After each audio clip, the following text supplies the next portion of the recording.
Have you received feedback on your essays that you haven't sufficiently followed APA 7th edition guidelines and you lost valuable points on your assignment as a result?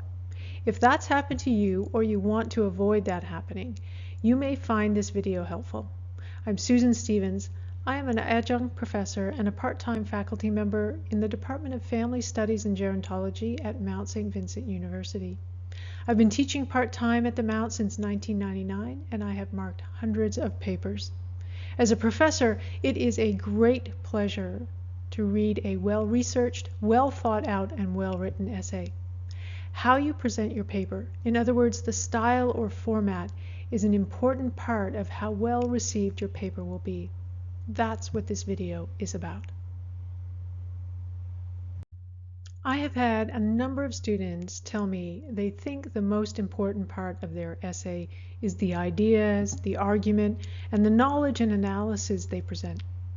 While this is true, this is where you should put the majority of your focus, talent, and energy.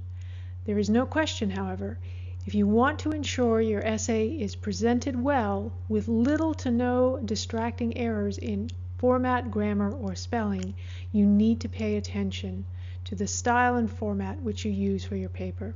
This does not need to take as much time, talent, and energy, but it is not something you should neglect.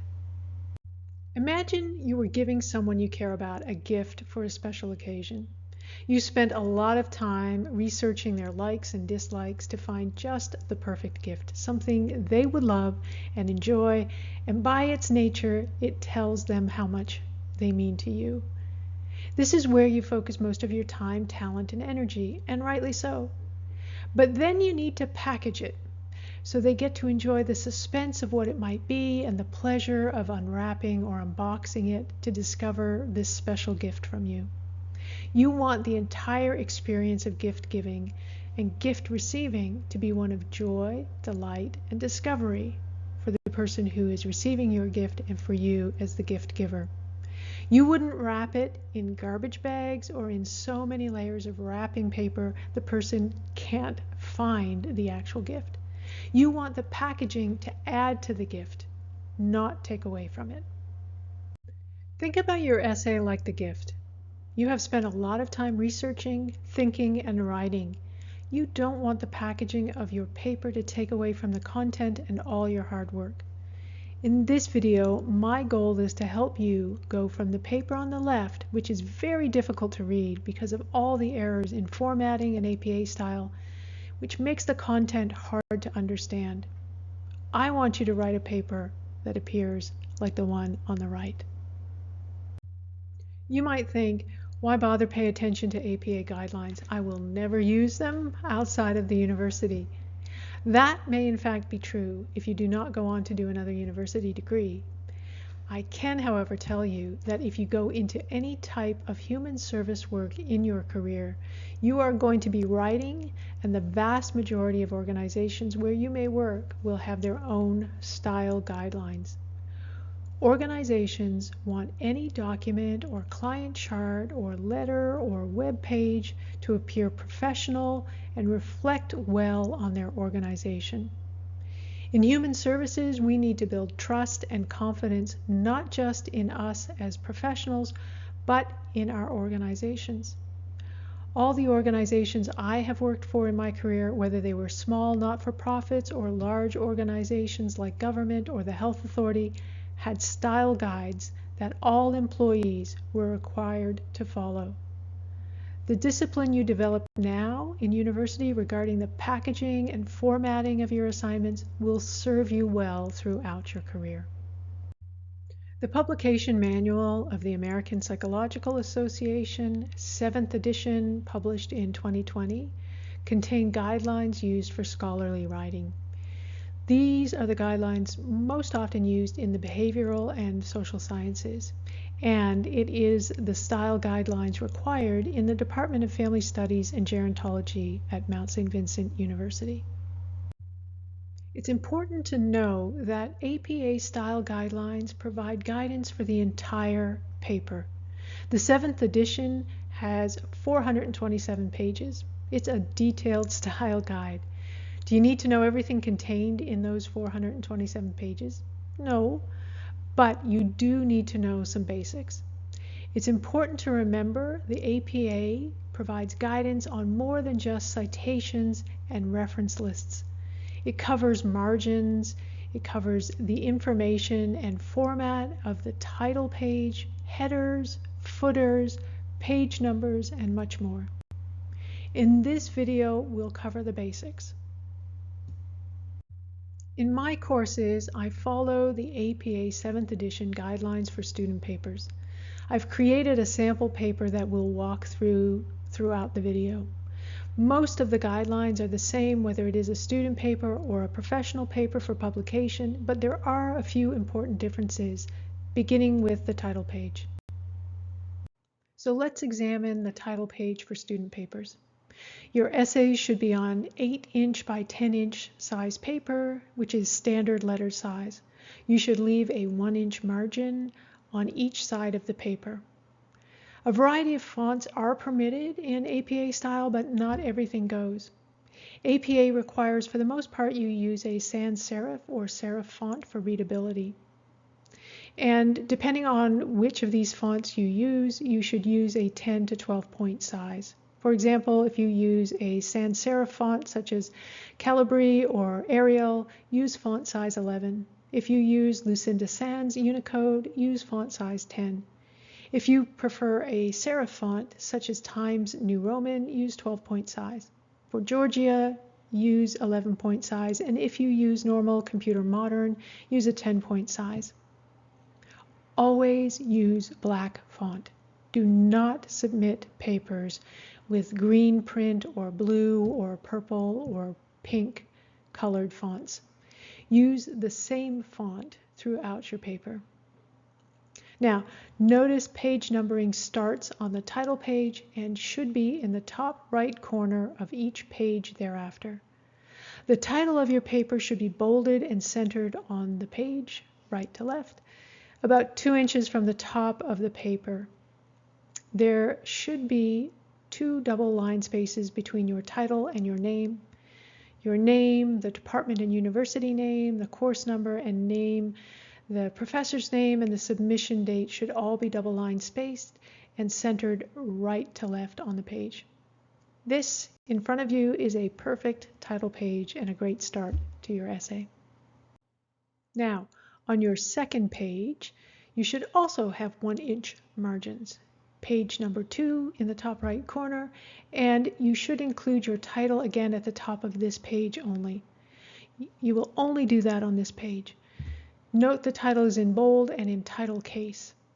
This page contains 1 paragraph. I know that because the beginning of the paragraph is indented. Make sure you indent your paragraphs throughout your essay. This is a common mistake that I see. Also notice that the words are aligned to the left. This is left justification. Don't use right side justification or full justification. You want a ragged edge on the right side of your paper. For student papers, you do not need to include a running header. This is different for professional papers for publication. Don't put your paper title on page 3 or on subsequent pages. Now, notice there are 2 direct quotations on this page and each are formatted differently. This is a really common mistake that I see in essays. All quotes, regardless of their length, are formatted in the same way. Don't do that. First, try to minimize your use of direct quotes. Try as much as possible to explain things in your own words. If a quote is 39 words or less in length, you format it like this one highlighted in yellow. Put double quotation marks at the beginning and end and add the citation, which includes the author's surname, the publication date, and the page number. This is the page on which the quote appears. Notice the period is at the end of the citation. If the quote is more than 39 words in length, you format it like this one highlighted in yellow. There are no quotation marks at the beginning or end, and at the end you add the citation, which again includes the author's surname, the publication date, and the page number. In this case, the quote spanned 2 pages, so both are included. Notice in this case, the period is at the end of the quotation and the citation follows it. There is a third citation on this page, which is highlighted here in yellow. Remember, this is an academic essay, and when I make a statement of fact, I need to reference my source. If I paraphrase someone else's work instead of using a direct quote, I also need to add a citation. Here I have cited the author and publication date. I do not need to include a page number unless I'm using a direct quotation. Plagiarism is a form of cheating in which you present someone else's work as your own. Typically, you use direct quotes without indicating they are a direct quote. That's plagiarism. I have dealt with a lot of plagiarism cases over the years, unfortunately. Sometimes it has been clear to me the person intentionally presented someone else's work as their own. In most cases, it appeared the student did not know how to cite direct quotations appropriately. While this is not an acceptable excuse, especially for second, third, and fourth year students, this is something you can easily avoid. You are required to know how to cite direct quotations and paraphrases accurately in your papers. Please do not plagiarize. It is a very serious academic offense. You may fail the assignment, you might fail the course, and you also may risk your academic future. You might have a letter outlining an academic offense put on your file. You could, in the worst of cases, be expelled from the university. It's just not worth it, so please just do not plagiarize. Let's talk about paraphrasing. When you paraphrase, you are restating someone else's ideas or statements in your own words. This is what published authors do more often than using direct quotes, and you should do this too. Paraphrasing is an effective way to summarize and synthesize a lot of information and relate it to your central thesis or argument. Paraphrasing is not just changing the order of words in the original work, nor is it just changing a few words. That's plagiarism. Let's look at an example. Here's a quote I want to paraphrase and include in my essay. The original quote is in white at the top. The second 2 phrases in yellow are my attempts to paraphrase. Do they have academic integrity? No. In the middle one, all I did was reorder the original words. In the bottom one, I changed 2 words. That's it. I used globally instead of worldwide, and I changed nearly to almost. Paraphrasing is not about how many words I need to change. It is about restating the original idea in my own words. Here's the original quote again in white at the top of the screen. Here is a much better paraphrasing effort. I have created 2 sentences and explained the original statement in my own words, and I have cited the original source of this information. This paraphrase has academic integrity. Citations are critical to academic integrity. You need to cite the evidence you are using to support your claims, to acknowledge the work of others, and to avoid plagiarism. And also, citations allow your readers to find more detailed information about a subject if they're interested. You should also always try to use primary sources as much as possible. What does that mean? Well, if you read about a report in a media article, for example, don't cite the media article. Find the report, read it, and cite it as a primary source. Remember that paraphrasing does not require a page number because it is not a direct quote. Sometimes you may want to include a page number if it is a really long and complex source. Page numbers are required when you use a direct quote. If there are no page numbers, then you must count and include the paragraph number. If there are no paragraphs, use the section name. Here's another common area for mistakes. When do you use et al? The good news is that in the 7th edition APA guidelines, this has been simplified. If you are citing a work with 1 or 2 authors, include their last names. If you are citing a work with 3 or more authors, you can simply use the first surname and then et al. After it. Notice there is no period after et. The period is after al. And don't forget the comma that follows the period. Let's turn now to your reference list. You need to include all the materials you cited in your paper. If you didn't cite it, don't include it. Double check your reference list against your citations in the body of your essay. Your list should be in alphabetical order. The page should have a number in the top right corner, and you should have 1-inch margins around this page. You don't indent the first line of the reference, but you do indent the second and subsequent lines.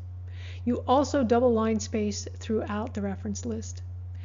Your title should be reference. Notice it is centered and bolded. Let's break down what a reference looks like. There are 4 elements you need to include in every reference. You need to name the author. You need to include the date the work was published, the title of the work, and the publisher or source of the work.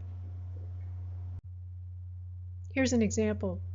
The surnames and first initial of the authors are included to start the reference. The publication date follows. This example is a journal article, so we include the title of the article followed by the name of the journal it was published in.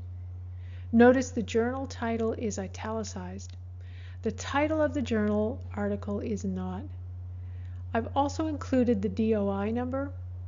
All of this information makes it easier for the reader to locate this article should they want to.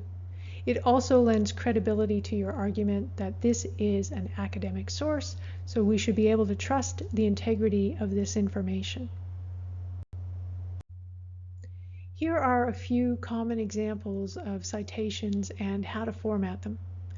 Journal articles are the most common types of sources you will likely have. Include the DOI whenever possible and/or the website. If you have trouble finding the DOI, these websites listed here can help you. You need to include both the volume and the issue number of the journal. In my example, which is made up, the volume number is 4 and it's italicized, and 2 is the issue number, followed by the page numbers and then the DOI number and website. In student papers, you can and should hyperlink the web pages included in your reference. Notice the title of the article is not italicized and only the first word is capitalized. The journal title is italicized and all the words are capitalized. Here are some examples of books and book chapter references. Notice that the titles of the books are italicized and for the most part only the first word is capitalized. For book titles, you only capitalize the first word and any proper nouns, like an organization's name or the first word after a colon are capitalized. The publisher is included, or in the APA example, the website where the manual is published is included. Here are 2 more examples. The first one is an edited book, so that tells you the individual chapters are written by other writers. The 2 authors listed here are the editors. In the second example, which is made up, I'm referencing a specific chapter in an edited book. You may find that you're often citing media articles. So here's one from the Globe and Mail's website. Notice what is and isn't capitalized and what is and isn't italicized. Finally, here are a couple of website examples. These can be hard to determine how to cite. Sometimes, as in the first example, you will put the organization that owns and operates the website as the author. If the page you are referencing has a date, put that as the publication date. If it doesn't, then you use ND instead of a calendar year. In some cases, the website may have an author listed. In that case, you should include their surname and first initial. A few last words of advice. Always double check your reference list. Make sure you have included all the sources you reference throughout your essay. Always check to make sure that the URLs are working that you've included in your references. And pay close attention to the format for each different type of reference. If you're not sure about how to reference something, reach out for help. Check the APA manual, check the library or Writing Center resources, and if all that fails, ask a librarian or ask your professor. I encourage you to consider purchasing the APA 7th edition guidelines. I know money is a concern when you're studying, but if you can't afford that, the good news is there are a lot of free resources on the web you can access. For example, the APA Style website has some free resources. I will put this link in the description. I would stick to reputable sites like the APA website or university websites. Some websites may not have the most up-to-date information, or they may not be 100% accurate. The Mount has a lot of information you may find helpful. Here is the library website for APA. Again, I will put this link in the video description. The Mounts Writing Center also has a lot of very helpful resources on their website, and you can book an appointment with someone who can help you improve your writing skills. I have always gotten good feedback from students who've used the Writing Center. I hope you found this video helpful. It is not everything you need to know about APA, but it's certainly a good start. Good luck with your papers.